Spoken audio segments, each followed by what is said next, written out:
सुप्रभात बच्चों, आज हम हिंदी पाठमाला का पाठ 14 ग्लोबल वार्मिंग के बारे में पढ़ेंगे। ग्लोबल वार्मिंग एक प्रकार की समस्या है, ठीक है, जिसके कारण विश्व के बड़े बड़े मौसम वैज्ञानिक चिंतित हैं। सबसे पहले 11 सितंबर 1957 को जापान के क्योटो शहर में, ठीक है, दुनिया के 37 विकसित राष्ट्रों ने एक साथ मिलकर ग्रीन हाउस गैस उत्सर्जन को कम करने का निश्चय किया। 16 फरवरी 2005 को यह प्रभावी हुआ, ठीक है, मतलब इसका जो शुरुआत की थी इसका प्रभाव 2005 में दिखने लगा। तो इसके लिए फिर अंतर्राष्ट्रीय और गैर सरकारी संगठनों ने इस पर काम करना शुरू किया। कई सारे ऐसे थे, ठीक है। चलिए अब हम इस पाठ के अंतर्गत इसको ग्लोबल वार्मिंग यानी ग्रीन हाउस गैस को कम करने का देखते हैं कि नए विचार क्या हैं, किस प्रकार है, और हम भी एक संकल्प लेते हैं कि हमें ग्लोबल वार्मिंग को कम करना है। दुनिया में आज सब जगह ग्लोबल वार्मिंग की चर्चा हो रही है। बच्चा बच्चा इस शब्द से परिचित है। ग्लोबल वार्मिंग का अर्थ है पृथ्वी के औसत तापमान में वृद्धि।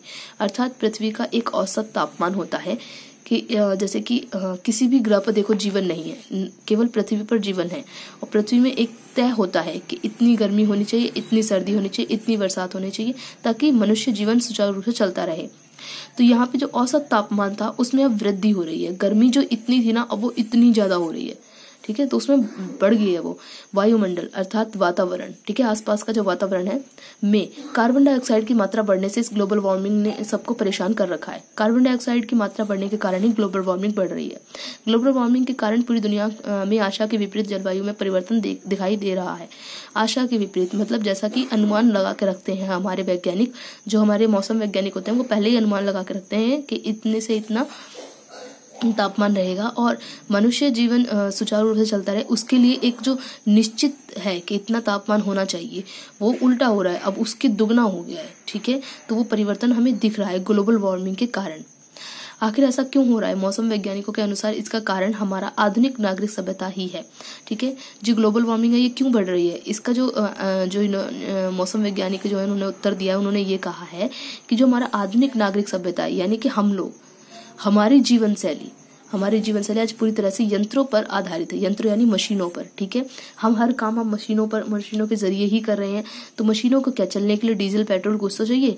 अब उससे क्या धुआं वगैरह निकलता रहता है, गैसें निकलती हैं अलग अलग तरीके की, और वो गैसें क्या करती हैं, हमारे ग्लोबल वार्मिंग को बढ़ा रही हैं, ठीक है। घर के भीतर हो या घर के बाहर, हम अपने जीवन को सरल व सुखद बनाने के लिए जिन साधनों का उपयोग कर रहे हैं उन सब में मुख्य रूप से कार्बन डाइऑक्साइड, CO2, जलीय वाष्प, नाइट्रस ऑक्साइड, मीथेन गैस और कल कारखानों से निकलने वाली दूषित गैसें हैं, ठीक है। हम अपने घर के अंदर या घर के बाहर किसी भी चीज का जब प्रयोग करें, जिस भी यंत्र का, उसमें या तो कार्बन डाइऑक्साइड होगी, या फिर जलीय वाष्प होगा, या नाइट्रस ऑक्साइड होगी, या फिर मीथेन गैस होगी। और साथ ही हम क्या, अब कारखाने में हमारे उपयोग की चीजें बन रही हैं, तो उनके लिए भी धुआं निकलता है, वो भी अलग अलग तरह की गंदी गैसें निकलती हैं। तो ये सब चीजें मिलकर क्या हमारे इसको ग्लोबल वार्मिंग को बढ़ा रही हैं। ये सब गैसें गर्मी सोखने में उत्तम है, इसलिए वायुमंडल का तापमान बढ़ गया है। इस ग्रीन हाउस गैस इफेक्ट के कारण संपूर्ण विश्व में प्राकृतिक आपदाओं ने एक भयंकर रूप ले लिया है, ठीक है।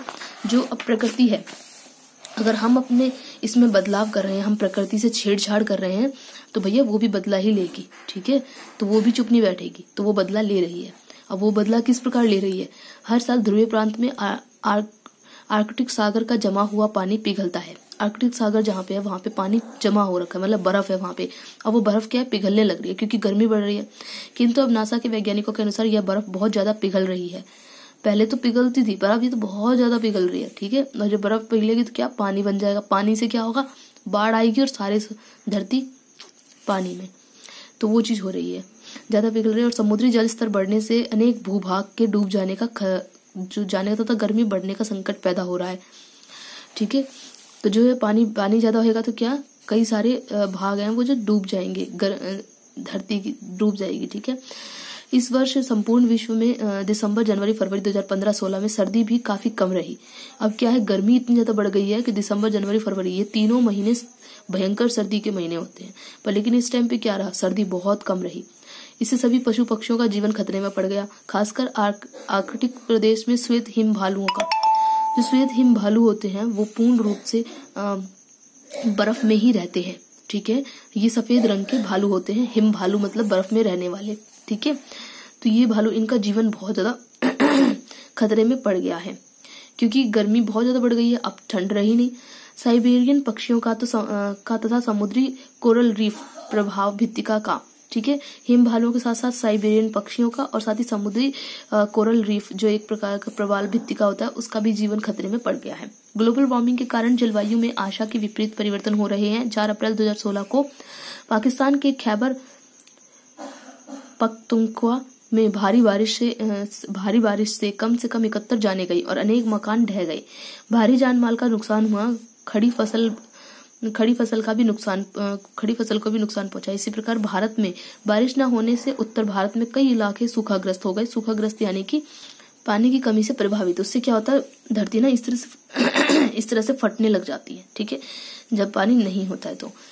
और लोग बूंद बूंद पानी को तरस रहे हैं। अप्रैल का महीना सामान्यतः गर्म होता है। जो अप्रैल का महीना होता है वो हल्का गर्म महीना होता है, लेकिन इतना गर्म नहीं कि उस गर्मी से जान चली जाए, ठीक है। क्योंकि मार्च में क्या है, सर्दियां जा रही होती हैं और अप्रैल में क्या है, सर्दी हल्की हल्की और गर्मी आ रही होती है हल्की हल्की, तो बहुत हल्की सी गर्माहट रहती है, पर लेकिन वो इतना गर्म नहीं होता कि उससे जान चली जाए। पर साल 2016 में अप्रैल के शुरुआती दिनों में ही तेलंगाना और आंध्र प्रदेश में इतनी गर्मी पड़ी कि कम से कम 100 लोगों की मृत्यु हो गई। लो जी, इतनी ज्यादा गर्मी हो गई है हमारे वायुमंडल में कि वो महीना जिस समय हल्की सी गर्माहट होती थी, उसके शुरुआत में ही, मतलब अप्रैल शुरू हुआ नहीं कि वहां तो शुरुआत में तो ये होता है कि हल्की हल्की सर्दी हो रही होती है, क्योंकि सर्दी जा रही होती है तो हल्की हल्की बची होती है। पर लेकिन यहाँ तो शुरुआत में इतनी गर्मी पड़ गई कि वहां पे कहाँ पे आंध्र प्रदेश और तेलंगाना में, ठीक है, 100 लोगों की मृत्यु हो गई। 7 अप्रैल 2016 तक अकेले तेलंगाना में 71 लोगों की मौत हुई, ठीक है। अकेले तेलंगाना में 71 लोगों की। देखो 7 अप्रैल की शुरुआत का ही टाइम है ये, ठीक है।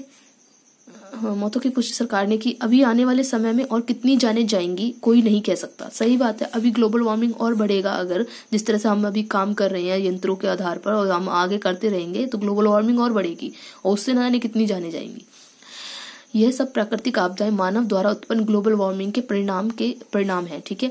अब मानव द्वारा जो हमने जो बढ़ाई हुई है, ये गर्मी इतनी ज्यादा बढ़ाई हुई है, तो प्रकृति भी अपना बदला ले रही है भाई, उसे भी अपने आप को सामान्य करना है। हम उससे छेड़छाड़ कर रहे हैं तो वो इसीलिए ही आपदाएं हो रही है। ये सब जो प्राकृतिक आपदाएं ये हमारे ही कारण है, ठीक है। इधर पूर्वी भारत में बाढ़ आने से अनेक जाने गई।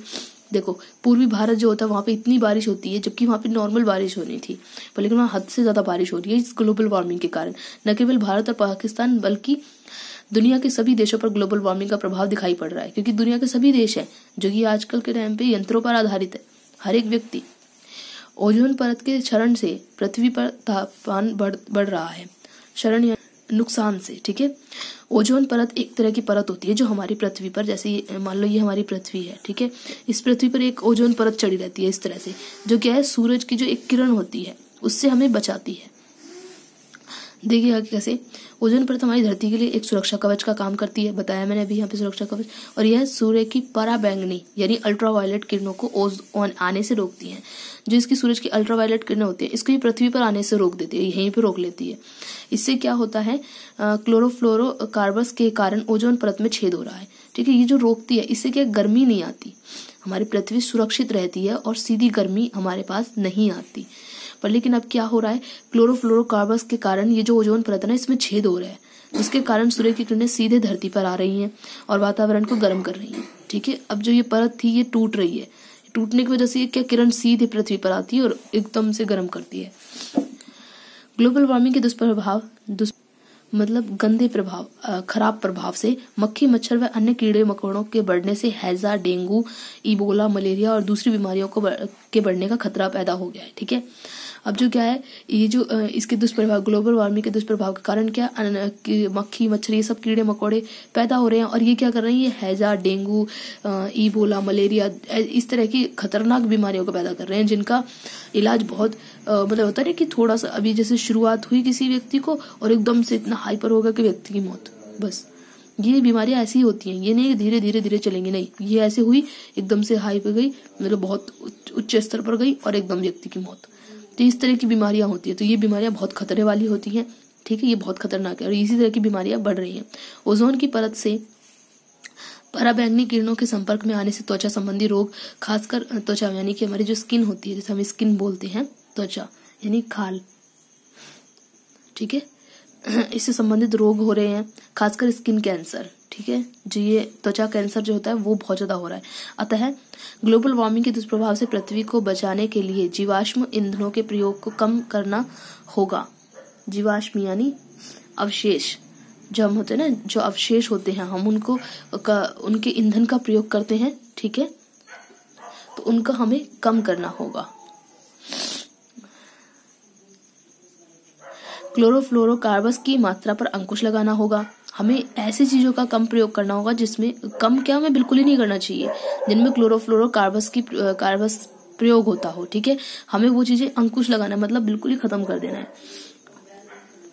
उनपे हमें रोक लगानी है कि हमें उन चीजों का प्रयोग नहीं करना। वृक्षों की अंधाधुंध कटाई रोकनी है। वृक्ष की जो अंधाधुंध मतलब बिना किसी सोच विचार के, मतलब ऐसे लगे पड़े हैं, बस मारे जा रहे, काटे जा रहे, वो चीज जो है ना हमारी, वो हमें रोकना पड़ेगा। हमें पेड़ों को कटने नहीं देना है। पेड़ रहेंगे तो ही हमारा जीवन रहेगा। वृक्षारोपण यानी पेड़ लगाना, वृक्ष को लगाना, रोपना, लगाना, ठीक है, उसको प्रोत्साहन यानी उसे बढ़ावा देना होगा। साथ ही वन संरक्षण यानी कि सुरक्षा करना, ठीक है, संरक्षित करना। उसके लिए युद्ध स्तर मतलब पूरी लगन से, इस प्रकार जैसे कोई युद्ध होता है ना तो पूरी सेना कैसे भागती हुई जाती है लड़ने के लिए, उस तरीके से हमें एकदम पूरी लगन के साथ कदम उठाने होंगे, ठीक है। किसके लिए? वन संरक्षण के लिए, पेड़ लगाने के लिए, पेड़ों की अंधाधुंध कटाई रोकने के लिए, क्लोरोफ्लोरोकार्बस की मात्रा पर अंकुश लगाने के लिए, ठीक है। ये सब चीजों के लिए हमें एक युद्ध स्तर पर कार्य करना होगा ताकि हमारी पृथ्वी पर वातावरण फिर से ठीक हो जाए। तो आपको मैंने पूरा पाठ समझा दिया है। अगर आपको कोई परेशानी हो तो व्हाट्सएप पे पूछ सकते हैं। माफ करना, मेरी गली में कुत्ते बहुत ज्यादा हैं।